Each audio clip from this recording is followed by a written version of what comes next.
Cette salle de bain, elle a été refaite il y a 3 ou 4 ans, ce qui n'est pas beaucoup pour une salle de bain. Mais ils nous ont quand même sollicité pour tout refaire, car elle avait présenté beaucoup de malfaçons. Notamment cette porte qui ne s'est pas fermée depuis le jour où ils l'ont retapée, dû à un mauvais calcul pour l'emplacement de la machine à laver. Des nombreux dégâts des eaux aussi autour du receveur de douche que nous allons remplacer.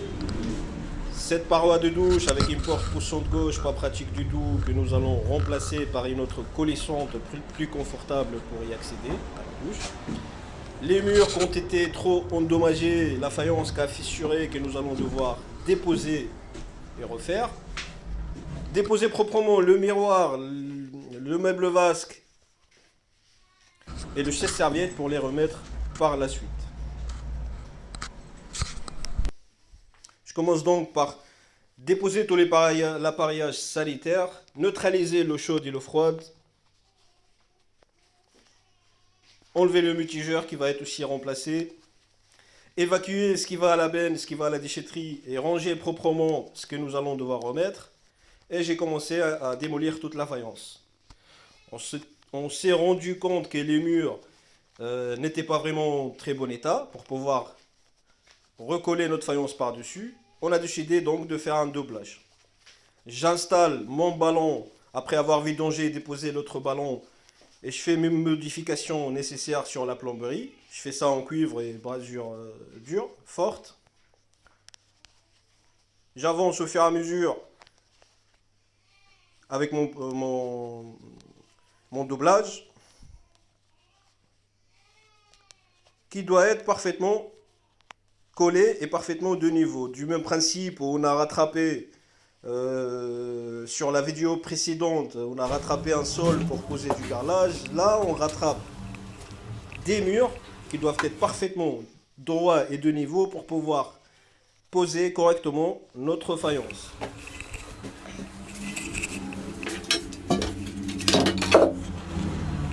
Et que sur tous les murs, sur tous les coins doivent être bien d'équerre. Tous les murs doivent être parfaitement droits quand on pose une règle et parfaitement de niveau. Ce qui va vraiment jouer pour la finition de notre faïence que nous allons voir par la suite. J'ai aussi prévu 18 mm entre la joue autour de la fenêtre et le dormant pour pouvoir insérer mon carreau, le faire rentrer à fleur derrière la fenêtre. Ce qui fait que ça sera beaucoup plus étanche comme ça. Donc j'ai aussi posé le receveur de douche, il se pose de niveau partout.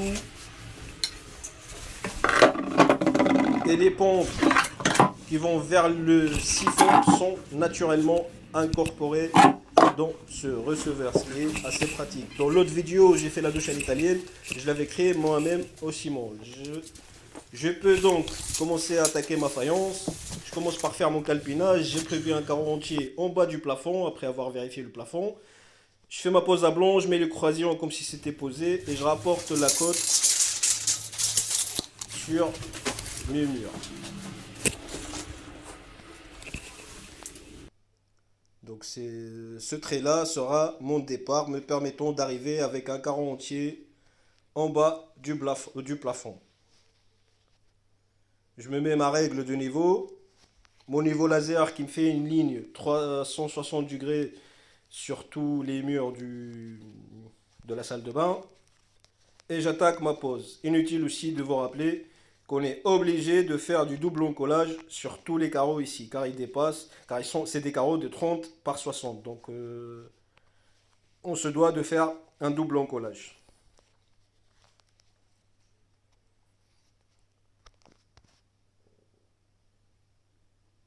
Avant de poser la faïence ici, on fait l'étanchéité entre le receveur et mes murs. C'est des bandes d'étanchéité qui vont en finir définitivement avec les infiltrations d'eau. Je colle mon receveur et je continue à poser ma faïence. Comme ça, ça fait d'une façon que la faïence vient par-dessus le receveur. Et voici les amis, je tenais à vous montrer le travail, le résultat fini de la pose avant de faire les joints car ils vont être en blanc et vous n'allez pas voir le calpinage et la finition des travaux.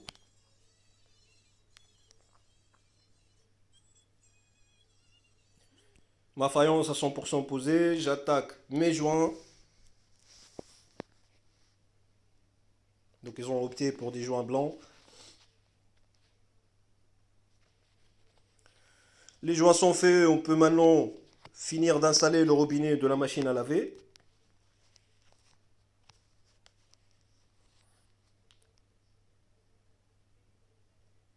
Reposer mon évier, mon miroir, brancher l'évier donc au réseau d'eau usée et à l'eau chaude et à l'eau froide. Et comme on peut le voir, donc on a réussi à déplacer l'installation machine à laver dans l'espace technique se trouvant derrière l'église.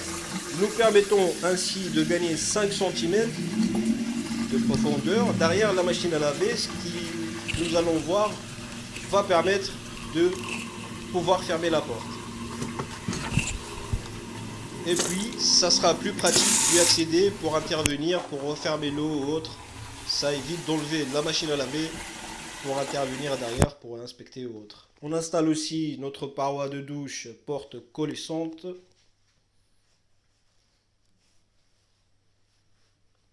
Notre sèche-serviette.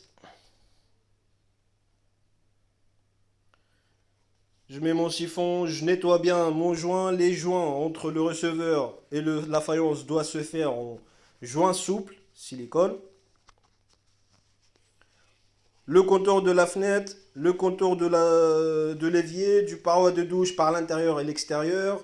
J'installe mes excentrés, je mets un joint silicone aussi autour pour éviter les petites infiltrations. J'installe mon multigeur. Je ramène ma machine à laver, je la mets dans son emplacement, je la branche, je la teste. On a fait aussi un petit coup de peinture sur le plafond. Et voici le résultat fini.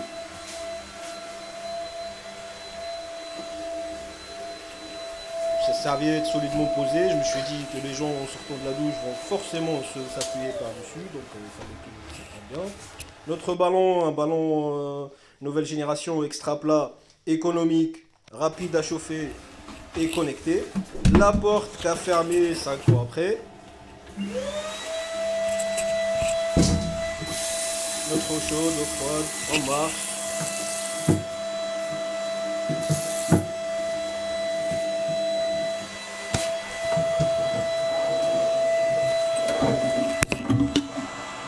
Notre installation facilement accessible en cas de besoin d'intervention.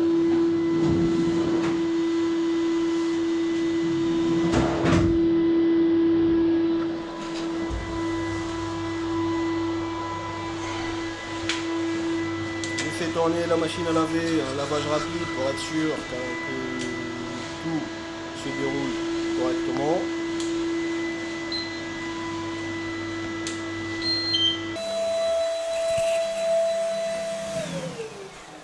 Regardez les amis, ça change vraiment d'avoir une porte coulissante au lieu d'une porte où on doit pousser, rentrer, se déplacer, refermer pour pouvoir prendre sa douche.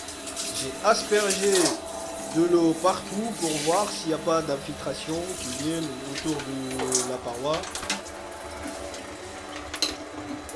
Les joints silicone, c'est quelque chose à prendre vraiment très au sérieux car c'est ce qui va permettre d'avoir une salle de bain qui dure dans le temps.